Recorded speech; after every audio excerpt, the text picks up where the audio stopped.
नमस्कार दोस्तों, एक बार फिर हमारे YouTube चैनल में आप लोगों का हार्दिक स्वागत है। लेटेस्ट अपडेट निकल कर आएगी। लाखों कर्मचारी और पेंशन भोगियों के लिए आ गई है बड़ी खुशखबरी। मोदी सरकार ने यूपीएससी का दिया कर्मचारियों को फायदा। 50,000 रुपये बेसिक सैलरी है। फिर यूपीएससी के तहत कितनी मिलेगी पेंशनर्स को पेंशन। तो दोस्तों हम आपको सब डिटेल में बताएंगे। अगर आप हमारे चैनल पर फर्स्ट टाइम विजिट करें तो चैनल को लाइक कर दीजिए, सब्सक्राइब कर दीजिए, साथ ही साथ बेल आइकन को भी बजा दीजिए ताकि गवर्नमेंट या पेंशन से संबंधित जितनी भी न्यूज आती हैं उनकी नोटिफिकेशन आप लोगों के पास तुरंत पहुँच के। तो करते वीडियो को स्टार्ट बिना किसी देरी के। दोस्तों, केंद्र सरकार ने कर्मचारियों के लिए एक नई पेंशन योजना को पेश किया है जो नेशनल पेंशन स्कीम के तहत ही समांतर है। इस योजना को 1 अप्रैल 2025 यानी वित्त वर्ष 2026 से लागू किया जाएगा। केंद्र सरकार ने सरकारी कर्मचारियों को एक निश्चित पेंशन देने के लिए इस योजना की घोषणा की है।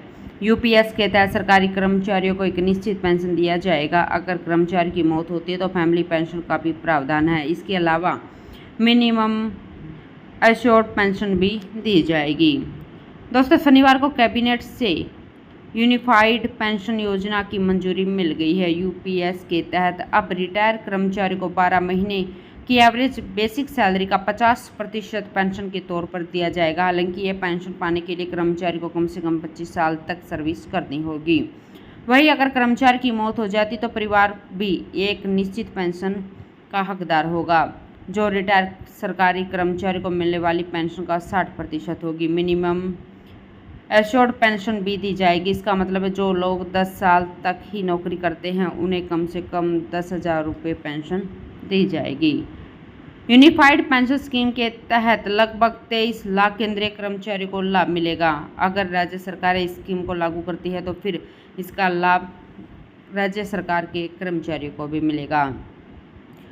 दोस्तों, यूपीएस को सरकारी कर्मचारियों को निश्चित पेंशन और फैमिली पेंशन की गारंटी देकर बेहतर वित्तीय सुरक्षा पेश करने के लिए तैयार किया गया। इसके अलावा जैसे जैसे महंगाई बढ़ेगी वैसे वैसे इस योजना के तहत पेंशन में बढ़ोतरी का भी प्रावधान है। यूपीएस और एनपीएस में से आपको कोई एक विकल्प चुनना होगा। अगर आपने यूपीएस का विकल्प एक बार चुन लिया है तो कभी भी एनपीएस नहीं चुन पाएंगे। वही अगर आपने एनपीएस का विकल्प चुन लिया तो कभी भी यूपीएस का ऑप्शन आप सिलेक्ट नहीं कर पाएंगे। सरकार के इस योजना के तहत एनपीएस के जैसे ही सैलरी में से कंट्रीब्यूशन देना होगा। सरकारी कर्मचारी को यूपीएस के तहत 10% का योगदान देना होगा जो एनपीएस के तहत भी दिया जाता है। हालांकि सरकार ने यूपीएस में अपना कंट्रीब्यूशन 14% से बढ़ाकर 18.5% कर दिया है, यानी कि कर्मचारियों को रिटायरमेंट के बाद एक अच्छी पेंशन मिल पाएगी। दोस्तों, इस योजना के तहत कहा जा रहा है कि कर्मचारी को रिटायरमेंट के बाद 12 महीने की एवरेज बेसिक सैलरी का 50% पेंशन के तौर पर दिया जाएगा। इस हिसाब से कैलकुलेट करें तो अगर आप एक सरकारी कर्मचारी है तो आप एनपीएस की जगह यूपीएस का विकल्प चुनते हैं। इसके अंतिम 12 महीने की एवरेज बेसिक पे 50,000 रुपये है तो आपको इस योजना के तहत रिटायरमेंट के बाद हर महीने 25,000 रुपये पेंशन मिलेगी। हालांकि इसके बाद महंगाई राहत अलग से जोड़ा जाएगा। वही अगर कर्मचारी की मौत हो जाती है तो उसकी पेंशन 30,000 रुपये मंथली रहेगी और फैमिली को एक निश्चित महीने की पेंशन 18,000 रुपये होगी, क्योंकि कर्मचारी की मौत के बाद फैमिली को पेंशन कर्मचारी को मिले लास्ट पेंशन का 60% का प्रावधान होगी। तो दोस्तों, आज के लिए इतना ही। मिलते नेक्स्ट वीडियो में, तब तक के लिए जय हिंद, जय भारत।